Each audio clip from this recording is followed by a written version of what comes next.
আমরা বাসায় যখন ফিরলাম ঘড়িতে তখন রাত 10:45 বাজে।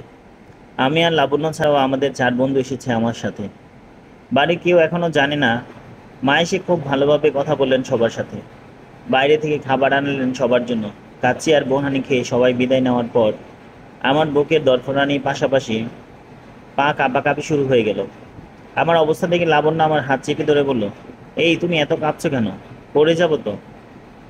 আমি মিনমিনি গলায় বললাম, সবাই এখানেই জেনে যাবে লাবণ্য, তখন কি হবে? বলতে না বলতে মা আর ছোঁয়া এসে ঢুকলো লিভিং রুমে। দুজনের হাতে আজকাল শপিং ব্যাগগুলো, যেগুলো ছবি আমি সকালেই পেয়ে গেছি। মা বলল, শোন, দেখ শুভ, আজকে কি কেনাকাটা করেছি। কথা বলেই মার চোখে পড়লো লাবণ্যর উপর। মা খুব বেশি অবাক হয়ে বলল, তুমি যাওনি এখনো? লাবণ্য উঠে দাঁড়িয়ে বলল, না আন্টি। মা আমার দিকে কটমট করে তাকাতেই আমি মাথা নিচু করে ফেললাম। আজকে বোধ হয় আমি মাকে একটু বেশি ভয় পাচ্ছি। মা বলল, এত রাতে তুমি এখানে কি করছো? তুমি একা বাসায় ফিরতে পারবে তো? লাবণ্য মার কথায় উত্তর না দিয়ে চুপ করে রইল। মা বিরক্ত হয়ে বলল, তোমার ফ্যামিলি পারমিশন দেয় এত রাত অবধি বাইরে থাকার? লাবণ্য বলল, আন্টি আপনি বসেন, আমি একটু কথা বলবো আপনার সাথে। মা অবাক হয়ে তাকালো লাবণ্যর দিকে। লাবণ্য ভীত সন্ত্রস্ত মুখ দেখে মা বলল, কি বিষয় বলো, বলো তো। তোমাকে এমন নার্ভাস লাগছে কেন? তুমি ঠিক আছো তো? আন্টি প্লিজ আপনি বসেন। লাবণ্যর বলার ভঙ্গি এমন কিছু ছিল যে মা আর কোনো কথা বলল না, সোফায় বসলেন। মা সোফায় বসে আমাকে বললেন, এই শুভ, কি হয়েছে? ঠিক করে বলতো। এই মেয়ে তো আমার টেনশন বাড়িয়ে দিচ্ছে। এই তুমি কি বলবে, জলদি বলো। লাবণ্য বলল, আন্টি আমি জানি আপনি আমাকে পছন্দ করেন না। অবশ্য কেন পছন্দ করেন না সেটা তো জানি না। মা একটা দীর্ঘশ্বাস ফেললেন। তারপর বললেন, ঘুরিয়ে পেঁচিয়ে কথা না বলে সোজা কথা বলো, অনেক রাত হয়েছে, তোমাকে তো বাসায় যেতে হবে। লাবণ্য বলল, জি আন্টি। জি আন্টি বলার পরও লাবণ্য কিছু বলল না। মা পাক্কা 3 মিনিট সময় দিলেন। এরপর মা লাবণ্যকে সম্পূর্ণ অগ্রাহ্য করে বলতে শুরু করলেন, শুভ জানিস, আজকে তোর আর ডিম্পলের বিয়ের কেনাকাটা করার জন্য বেরিয়েছিলাম। হ্যাঁ শোন, তোকে তো আর বলা হয়নি, আমি কিন্তু ওদেরকে কথা দিয়েছি, আগামীকাল বিকেলে আমরা ওদের বাসায় যাব আকাতের জন্য। মাকে থামিয়ে দিয়ে লাবণ্য বলল, ঠিক আছে আন্টি, আমি সোজা কথাই বলছি। মা হাতের প্যাকেটটা কোলের উপর রেখে বলল, বলো কি বলতে চাও। লাবণ্য বলল, আন্টি, আজ দুপুরে আমরা বিয়ে করেছি। মা কথাটা বুঝতে না পেরে বলল, কারা বিয়ে করেছে? এই কারা? এই শুভ, ও কার কথা বলছি রে?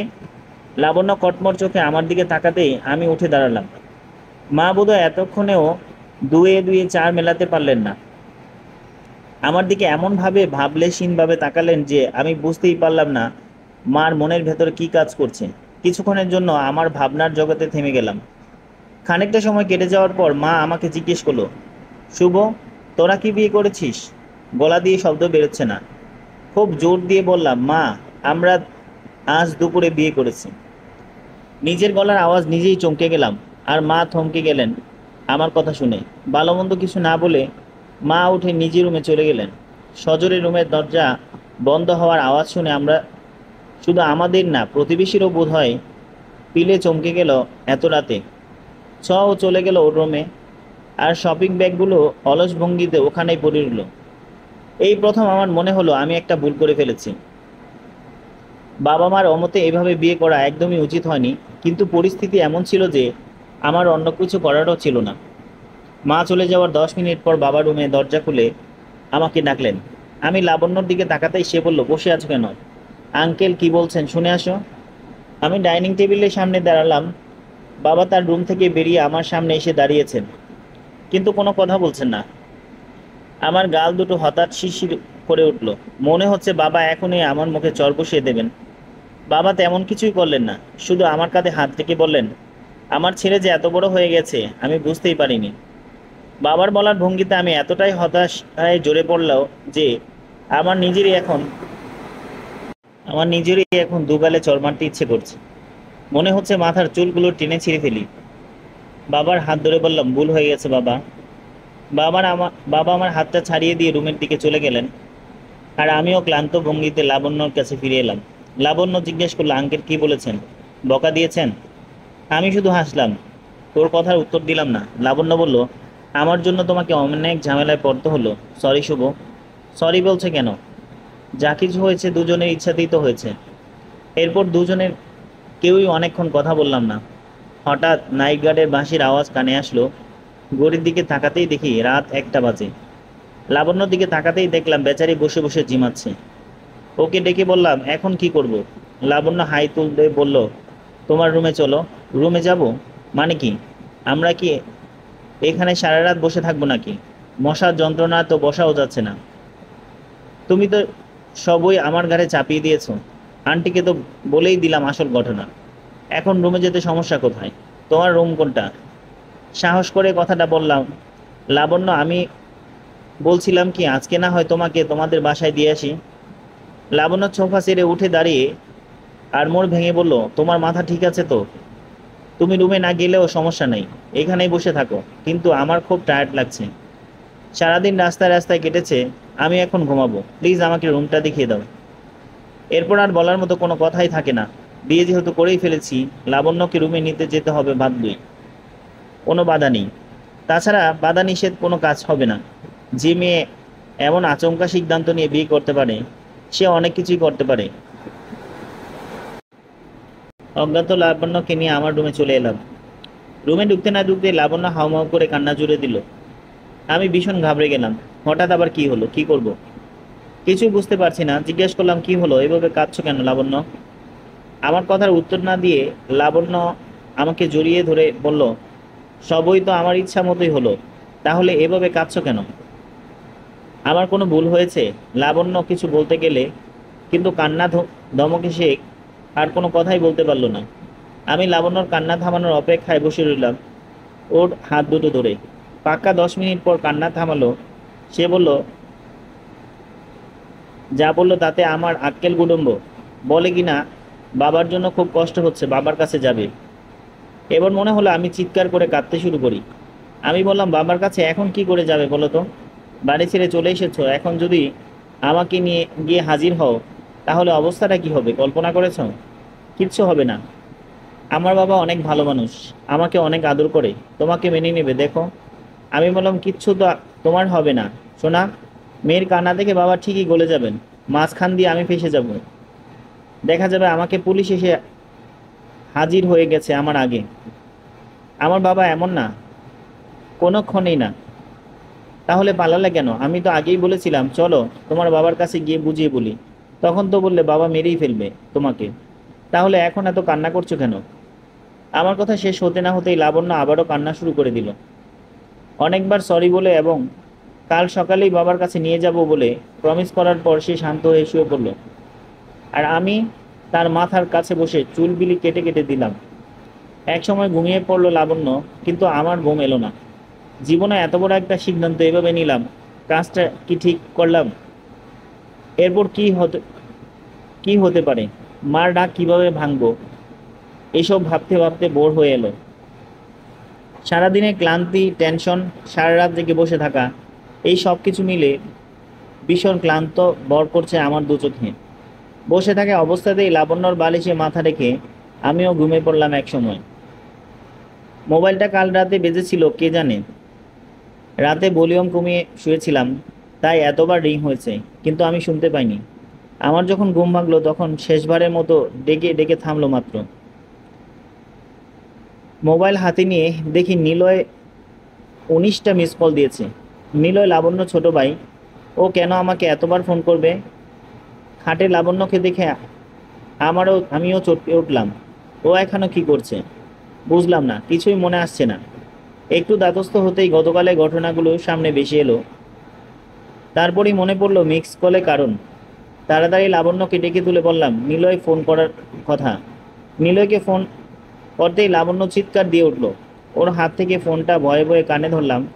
হ্যালো নিলয়, ভাইয়া কোথায় ছিলে এতক্ষণ? ঘুমাচ্ছিলাম। কি হয়েছে, এতবার ফোন করেছে কেন?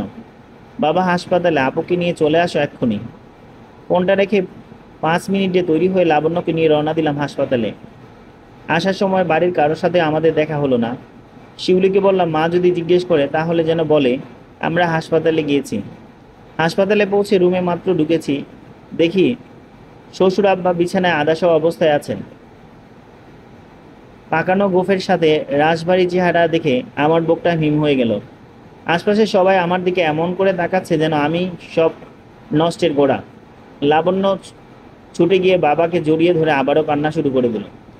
আঙ্কেল শুরুতে মুখটা গম্ভীর করে রাখলেও কিছুক্ষণ পর তিনিও কান্না শুরু করে দিলেন। মেয়ে যত কাঁদে বাবা তত কাঁদে। লোকজনের কথাবার্তায় বুঝলাম মেয়ের এভাবে বাড়ি ছেড়ে চলে আসাটা তিনি একদমই মানতে পারেননি। আদরের একমাত্র মেয়ের দেয়া আঘাত সইতে না পেরে আঙ্কেল ডায়াবেটিসের রোগী, সবসময় ইনসুলিন নেওয়া হয়নি, আবার খাননি বলে ডায়াবেটিস কমে গিয়েছিল মারাত্মক রকমের। তার উপরে বুকের তীব্র ব্যথা, সব মিলে অবস্থা খুব খারাপ হওয়ায় ভোরবেলায় ল্যাবের হসপিটালে ভর্তি হয়েছেন। আমি দরজার কাছেই দাঁড়িয়ে আছি, ভেতরে ঢুকতেও সাহস হচ্ছে না। রুমে উপস্থিত থাকা আত্মীয় স্বজনরা নিজেদের মধ্যে নিচু স্বরে কথা বলছেন আর একটু পর পর আমার দিকে তাকাচ্ছেন। মনে হচ্ছে আমি যেন মস্ত বড় একটা ক্রিমিনাল। আমার মনে হলো এখন থেকে এখানে না থেকে চলে যাওয়াটাই বুদ্ধিমানের কাজ হবে। বেরিয়ে যাওয়ার জন্য পিছনে ঘুরতেই কে যেন খপ করে হাতটা ধরে বলল, বাবা, এই যে আপুর হাজবেন্ড শুভ ভাইয়া। তাকিয়ে দেখি শালামশাই। মন চাচ্ছিল কানটা ধরে, থাক, মনের চাওয়া মনেই থাক, আমি নিজে এখন দৌড়ের উপরে, অন্যকে মারামারির মতো শক্তি অবশিষ্ট নেই। নিলয় আমাকে টানতে টানতে আঙ্কেলের সামনে নিয়ে এলেন। কি বলবো বুঝতে পারছি না। সালাম দিয়ে চুপ হয়ে দাঁড়িয়ে রইলাম। কঠিন ধমক খাওয়ার অপেক্ষায় করছি, কিন্তু তিনি কোনো রকম বকাঝকা না করে ইশারায় আমাকে তার পাশে বসতে বললেন। আমি তার কাছে রাখা টুলে বসে মাথা নিচু করে আছি। কি বলে যে অপমান করবেন আল্লাহই জানে। আমার সাথে অন্য সবাইও অপেক্ষায় আছে কি হয় দেখার জন্য। অবশেষে তিনি বললেন, মা বাবারা তোমাদের অনেক স্বপ্ন নিয়ে বড় করেন, এখন তো দিন অনেক পাল্টে গেছে, ছেলেমেয়েরা নিজেরাই জীবনসঙ্গী পছন্দ করে। বাবা মারা এখন আর অমত করে না, সব যদি মোটামুটি ঠিক থাকে। আঙ্কেল লাবণ্যর হাত ধরে বলল, তুমি একবার অন্তত আমাকে জানাতে পারতে। লাবণ্য কিছু না বলে চোখের পানি মুছল। আঙ্কেল আমাকে বলল, আমি আমার মেয়েকে কতটা ভালোবাসি এটা ঠিক বলে বোঝাতে পারবো না। কাল অনেক রাত হয়ে যাওয়ার পরও যখন লাবণ্য ফিরছিল না, তখন নিলয় আমাকে কথাটা জানালো। আমার মনে হয়েছিল আমি বোধহয় তখনই মারা যাব। আধার দেখছিলাম চারিদিকে। মেয়ের বিয়ে নিয়ে কত কল্পনা করছিল ওর মা। কয়দিন ধরে মেয়ের বিয়ের কথা হচ্ছিল বাসায়, কিন্তু আমি তো ভাবতেই পারি না লাবণ্য ছাড়া আমার বাড়িটা। তাই ওর মা বিয়ের কথা বললেই রাগ হয়ে যেতাম। আমার মেয়েটা আমার পুরো বাড়িটা আলো করে রাখে।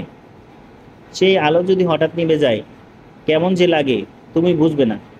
বুঝবে ঠিকই যেদিন তোমার ঘরে আলো এমন নিভে যাবে। খুব মন খারাপ হলো ওনার কথাগুলো শুনে। আর কি আশ্চর্য, আমার কেমন যেন কান্না পাচ্ছে এখন। আমি মনে হয় ওনার কষ্টটা অনুভব করতে পারছিলাম কিছুটা। শুধু বললাম, সরি আঙ্কেল, ভুল হয়ে গেছে। আঙ্কেল বললেন, কিছু কিছু ভুল থাকে যেগুলো সরি বললেই মিটে যায় না বাবা। কি বলবো বুঝতে না পেরে বোকার মতো হেসে বললাম, জি আঙ্কেল, বুঝতে পারছি। যাই হোক, কাজটা যখনই করে ফেলেছো এখন তো আর কিছুই করার নেই। ঠিক আছে, আমি বাসায় ফিরে যাই, তারপর দুই পরিবার মিলে কথাবার্তা করে ঠিক করব কিভাবে কি করা যায়। আমি ওনার হাত ধরে আবার সরি বললাম। এবার আঙ্কেল আমার কোনো কথা না বলল, চোখ বন্ধ করে ফেললেন। আমার মনে হয় ওখান থেকে চলে আসাটাই এখন উত্তম। অফিসে একবার যেতে হবে, এই দোহাই দিয়েই সবার কাছ থেকে বিদায় নিলাম। লাবণ্যকে বললাম, তুমি থাকো, আমি রাতে আসব। বাবাকে পেয়ে লাবণ্যর কান্নাকাটি বন্ধ হয়েছে। এতক্ষণে তার মনটা বেশ ফুরফুরা হয়েছে। চেহারা দেখে সেটাই মনে হচ্ছে। নানা রকম দুশ্চিন্তা আর মন খারাপের মাঝেও লাবণ্যর হাসি মুখ দেখে ভালোই লাগলো। হসপিটাল থেকে বেরিয়ে স্বস্তি নিঃশ্বাস ফেললাম। মিশ্র একটা অনুভূতি কাজ করছে মনে। আমাদের বিষয়টা যে আঙ্কেল এত সহজে মেনে নেবে এটা আমি আশাই করিনি। তবে আমার মা যে শেষ পর্যন্ত কি করবেন আমি কিছু অনুমান করতে পারছি না। মাকে নিয়ে এখন যত ভয়। থাক, এখন আর টেনশন করতে ইচ্ছে করছে না। যা হবে সেটা ভবিষ্যতের জন্যই তোলা থাকুক। লাবণ্যকে ছেড়ে যেতে মনটা কেমন জানি লাগছে। একদিনের ব্যবধানে এই সম্পর্কটা এভাবে পাল্টে গেল। এই পাল্টে যাওয়ার সম্পর্কটা কেমন একটা অধিকার তৈরি করে দিয়েছে। সত্যি ভীষণ ফাঁকা লাগছে চারপাশটা। মনে হচ্ছে আমার কি যেন রয়ে গেছে পিছনে। অদ্ভুত এক পিছুটান নিয়ে অফিসের পথে রওনা দিলাম আমি। চলবে। গল্পটা ভালো লেগে থাকলে চ্যানেলটাকে অবশ্যই সাবস্ক্রাইব করে দিবেন, আর লাইক কমেন্ট শেয়ার করতে ভুলবেন না। ধন্যবাদ সবাইকে।